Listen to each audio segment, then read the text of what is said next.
Fala pessoal da Vale Investir, tudo bem com vocês? Hoje a gente veio até São Paulo, no fundo Giant Steps, conversar com o Rodrigo, o gestor do fundo, que vai explicar um pouquinho pra gente da trajetória dele e da política de gestão do fundo, algumas estratégias. Rodrigo, obrigado pelo seu tempo, por receber a gente aqui. Obrigado por me receber. Bom, a primeira coisa que impressiona aqui é que o Rodrigo é uma pessoa muito nova, né? Rodrigo, explica pra gente a sua trajetória, como que hoje você já é gestor de um fundo tão grande. Então, eu comecei bem cedo, na verdade, no meio da faculdade. Eu fiz engenharia aqui na Poli. E no meio do curso, eu fui participar de um curso de ações com um cara que chamava Didi. Eu acho que ninguém mais conhece esse cara, mas ele era famoso naquela época. Ele tinha um negócio que chamava Agulhada do Didi, que era um cruzamento de médias móveis. Né? E aí ele basicamente ensinava análise técnica e tudo, e como eu estava fazendo computação, eu olhei aquilo e falei, eu acho que é possível de você transformar esses conceitos de análise técnica em uma sequência de regras, né, e desenvolver um programa de computador que vai fazer isso automaticamente. Eu fiquei maravilhado com essa ideia. Isso era 2009, logo no pós-crise ali, então ainda estava todo um turbilhão no meio do mercado, não conhecia muita coisa. Mas fiquei fascinado por isso e meio que segui nesse caminho sem parar. Né? E desde lá até aqui é tudo que eu fiz. Em 2012 eu criei a gestora, no finalzinho de 2011, comecinho de 2012 eu criei a gestora, com esse intuito de desenvolver modelos.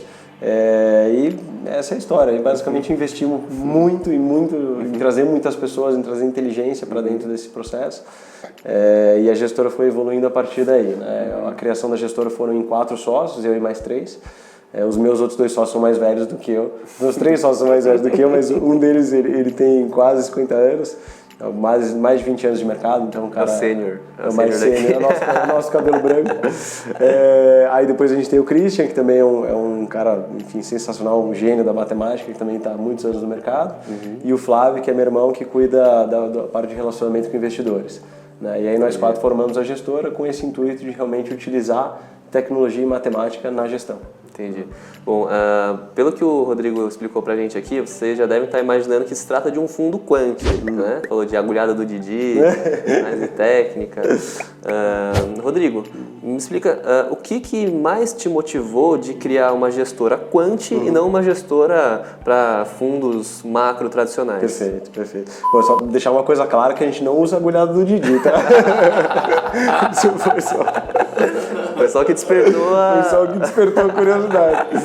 Não, na verdade, assim, naquela época, como eu falei, né, eu fiz computação, né? Então eu estava muito envolvido com a área de tecnologia e eu comecei a ver muito do que estava se passando lá fora em termos de aplicação de tecnologia em vários mercados, especificamente no mercado de gestão. E eu percebi que lá fora já tinha tido uma revolução muito grande da forma como gestão era vista e da forma como gestão era feita, gestão de recursos. E grande parte dos gestores que estavam realmente em ascensão eram gestores que utilizavam muita tecnologia no seu processo de gestão. Isso tinha começado lá na década de 90 com o Jim Simons, que é um dos mais notórios gestores quantitativos da história. Hoje, que tem o fundo de melhor retorno do mundo, disparado. Pra você ter uma ideia, ele tem 2,5 vezes o retorno do Warren Buffett, que é considerado um grande investidor. E isso já tinha acontecido lá fora e aqui no Brasil ainda não tinha tido quase nada. Então, na minha cabeça, não tinha outra escolha. Eu olhava e via o mundo já mudou lá fora, o mundo vai mudar cada vez mais rápido e se você ficar olhando para o tradicional, para o que já foi, para a forma antiga de fazer gestão, muito provavelmente você vai ficar para trás. E hoje a gente tem visto que realmente grande parte dos gestores tradicionais estão começando a se mexer porque se eles não se mexerem as coisas estão mudando rápidas demais e, como eu falei, eles vão ficar para trás. É interessante isso que você comentou, de observar o mercado lá fora, as coisas que estão acontecendo lá e trazer um pouco de inovação para cá, né? E eu acho que isso se reflete no mercado financeiro do Brasil como um todo, né? Com certeza. Uma vez que a gente olha o grande movimento das pessoas saindo dos bancos, vindo para, enfim, investindo em instituições independentes, né? Buscando uma maneira diferente de olhar para a gestão do seu dinheiro, né? Com certeza, eu acho que isso é um ponto essencial.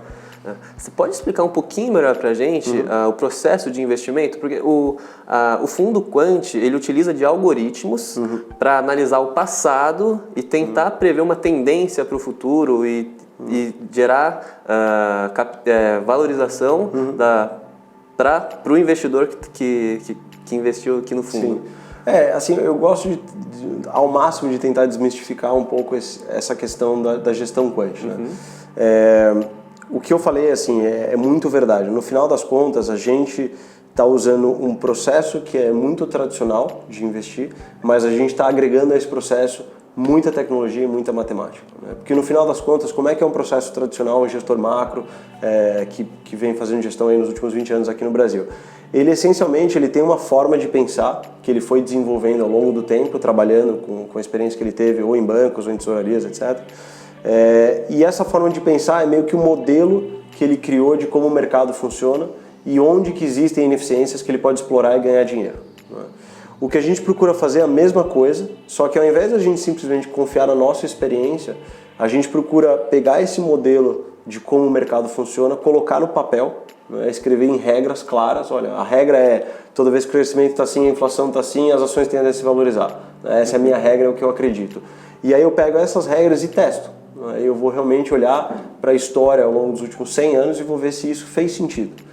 E aí eu tenho um teste muito mais robusto de que aquela minha tese é realmente verdadeira e de que ela tende a continuar funcionando no futuro.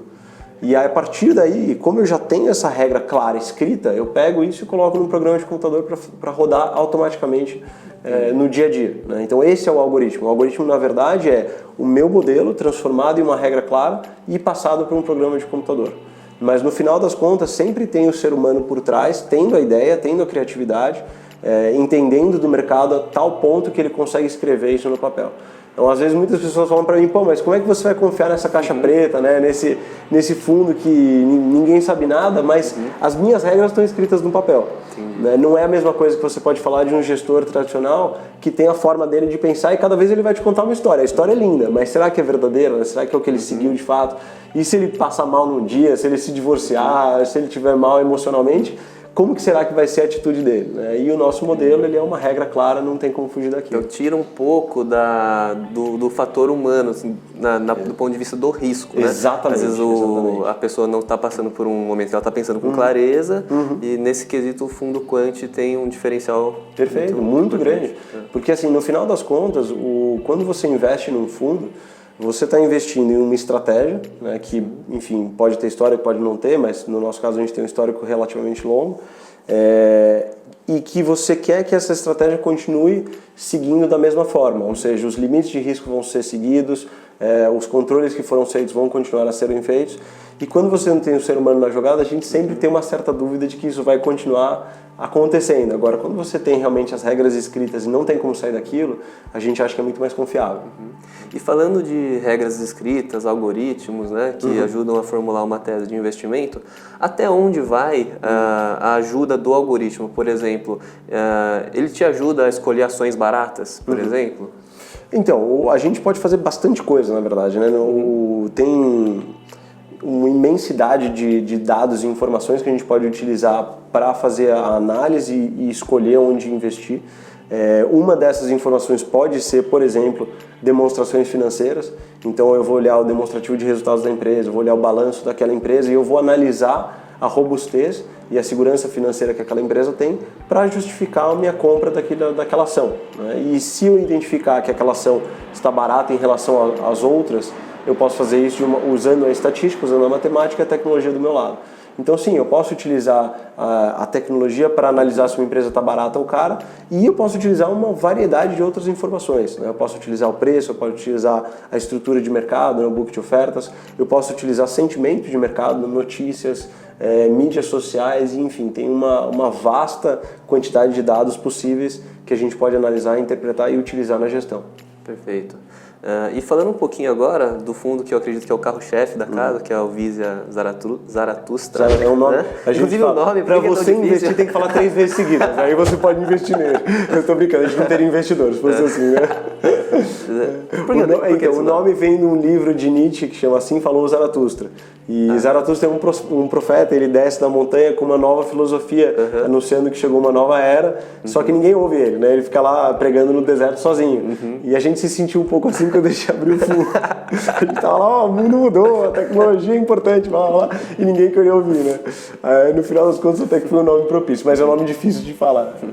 O fundo vem desde 2013 entregando no mínimo 150% do CDI para os investidores, né? Que é um retorno excepcional. Sim, é um retorno bem bacana. E tem também uma volatilidade alta, né? Nesse fundo. Você acredita que tem espaço na carteira de um investidor conservador e moderado para investir? Com certeza, com certeza. Na verdade, só para dar um passo para trás, né, a gente na verdade tem duas estratégias, né? A estratégia Zaratustra ficou mais conhecida porque ela é mais antiga, abriu em 2012, e ele é o fundo onde a gente concentra as nossas oportunidades pontuais. Então, ao longo do ano você vai ter às vezes 2 ou 3 grandes oportunidades e o Zaratustra tenta capturar essas oportunidades e dar um grande retorno. Né? Mas se você for olhar na história dele, ele passa longos períodos de lado ou perdendo dinheiro, tentando encontrar essa oportunidade, e quando ele encontra, ele dá um grande retorno. Né? Ele sempre foi assim. E olhando para isso, a gente criou uma segunda estratégia que chama Sigma, que também está subindo na XP, e essa estratégia ela procura dar uma base para o Zaratustra. Né? Ela é uma estratégia de diversificação, então ela tem muito mais consistência ao longo prazo, né? E às vezes ela tem pequenas perdas. Então quando você combina as duas coisas, você tem um portfólio bem estável, que é isso meio que a gente procura entregar. Entendi. Que a correlação dos dois fundos entrega um resultado legal na carteira do investidor. Exato. E aí, juntando com aquela pergunta que você falou, né? Pô, até o investidor conservador, até o investidor... No nosso ponto de vista, dado que são fundos totalmente diferentes do que você vê no restante da indústria, qualquer investidor pode se beneficiar dessas duas estratégias. Porque às vezes você coloca uma estratégia, e inclusive eu fiz um vídeo sobre isso, que é um conceito complicado, mas às vezes você coloca uma estratégia agressiva no seu portfólio e ela consegue diminuir o risco daquele portfólio. Por quê? Né? Porque às vezes existem momentos de crise onde vários fundos perdem dinheiro e essa estratégia ganha dinheiro, então ela ajuda a suavizar esses momentos. Então, com certeza, qualquer investidor, seja conservador, seja agressivo, pode se beneficiar dessa estratégia. Obviamente é uma questão de dosar o quanto você vai investir para que seja adequado ao seu nível de risco. Pessoal, o Rodrigo falou que fez um vídeo explicando da importância da diversificação e da correlação. Para quem não sabe, o Rodrigo tem um canal no YouTube também, né? Então, a gente vai colocar o link na descrição para você acessar o conteúdo que o Rodrigo disponibiliza na internet, que é fantástico, é muito, muito legal mesmo o conteúdo do Rodrigo. E mais uma pergunta, Rodrigo. Agora falando um pouquinho de cenário, tá? Claro. Se você tivesse que escolher uma única classe de ativo para você investir nesse ano, até o final de 2019, qual que seria? Putz, se você tivesse que investir só na bolsa, ou só em câmbio, só em juros? Difícil pergunta. Eu sou um investidor bem agressivo, então provavelmente eu iria para a bolsa, né? Muito provavelmente. Não porque eu acho, não porque eu acho que assim, eu acho que tem uma perspectiva muito positiva, mas eu acho que é a classe que oferece maior retorno. Então eu iria para uma classe que oferece maior retorno. Isso colocado, eu jamais sugeriria investir somente em uma classe. Sim, você vai colocar isso em prática no Exatamente. Rodrigo, agora, para a gente finalizar o papo, que está sendo muito bom, voltando aqui um pouquinho para o seu canal, né? Você como gestor, né? Você faz a gestão do patrimônio de muitas pessoas, de muito dinheiro, né? Qual que é a importância de você procurar fazer também um canal no YouTube e procurar ensinar as pessoas a respeito de mercado, volatilidade, dos investimentos que ela faz? Eu acho essencial, hoje em dia, que onde quer que você invista, seja transparente não só com o que está sendo feito com o seu dinheiro, mas também da forma como aquele dinheiro está sendo colocado em ativos financeiros. Então, o intuito desse canal era realmente falar, olha, a gente está aqui, a gente não tem nada a esconder, somos totalmente transparentes e a gente quer que você como investidor tenha todo o ferramental para tomar uma decisão racional, lógica, de onde você quer investir. A gente ficava muito preocupado quando a gente via outros fundos ou outras gestoras que eram totalmente fechadas. Muita gente falava, existe um monte de gente que eu não consigo nem falar com aquele gestor super medalhão, que não fala com ninguém. A gente não gostava disso, né? A gente, no final das contas, a gente começou com dinheiro nosso, dinheiro da nossa família, dinheiro de familiares, e a gente era o mais aberto possível com todos eles. Então a gente pensou, agora que a gente cresceu, como que a gente faz para ser aberto com todo mundo. Agora tem um número razoavelmente grande de cotistas. Vocês mantiveram a linha. Exatamente, a gente tentou manter essa linha. Hoje em dia é um dos maiores benefícios da tecnologia que você consegue fazer isso em grande escala. Então é muito bacana esses canais que são disponíveis. Acho que todo mundo deveria utilizar. Eu, pelo menos, aprendo muito com o YouTube. O dia todo eu estou vendo canais de ensino, de outros tipos de mercados e tal. Acho bem bacana. Sim, legal. E Rodrigo, para finalizar o nosso vídeo e matar a curiosidade dos espectadores, quantos anos você tem? Eu tenho 31 anos de idade. 31 anos de idade. Eu comecei quando eu tinha 21, exatamente, 2009. 10 anos de mercado. 10 anos de com mercado. 21 anos de idade você abriu a gestora junto com seus sócios? Com 21 anos de idade eu comecei a desenvolver os primeiros algoritmos. Tá. Com 24 eu abri a gestora, 2012. Entendi, perfeito. Bom, Rodrigo, o último ponto. Claro. Você falou que o Vizia, né, visa aproveitar algumas oportunidades, né, pontuais ao longo do ano. Isso. Você vê a possibilidade de, em 2019, o Vizia pegar uma grande valorização, dar um salto? Sim, eu acho que é muito possível. Assim, se você for acompanhar o retorno desse ano, né, ele teve um período bem complicado no começo do ano. Né, na verdade, assim, bem parecido com o que já teve em outros anos, né, ou seja, ele fica tentando achar oportunidade. A gente teve muitas reversões aqui no Brasil. Então, vários momentos onde parecia que as coisas iam dar e parava de andar. Então Acho que foi um reflexo da expectativa do mercado como um todo. Né? Exatamente. Aí, uma vez que realmente se mostrou mais claro de que as coisas ficariam melhores aqui no Brasil, ele capturou bem esse retorno. Foi em junho agora que deu quase 4%. Junho, exatamente. Né? Agora em julho também está dando um retorno bem expressivo. Então, e assim, obviamente, se tiverem outras oportunidades, ele é um fundo que é muito rápido para capturar. Né? Então você tem que ter grandes tendências, mas ele consegue pegar bem. Normalmente, em um ano normal tem 2 a 3, então a gente ainda acha que tem um bom potencial aí pela frente. Entendi. Tá certo, pessoal. Então, dado todas as informações que o Rodrigo passou pra gente, o fundo Vizia Zaratustra está aberto nas plataformas, né? Sim, sim. Então, aproveitem essa oportunidade. Rodrigo, muito obrigado pelo seu tempo. Obrigado por me receber aqui, obrigado a todos vocês assistirem. Pessoal, se inscreva no nosso canal, curte o vídeo, se inscreva no canal do Rodrigo também. Legal. E a gente se vê nos próximos vídeos. Um abraço. É isso aí, obrigado.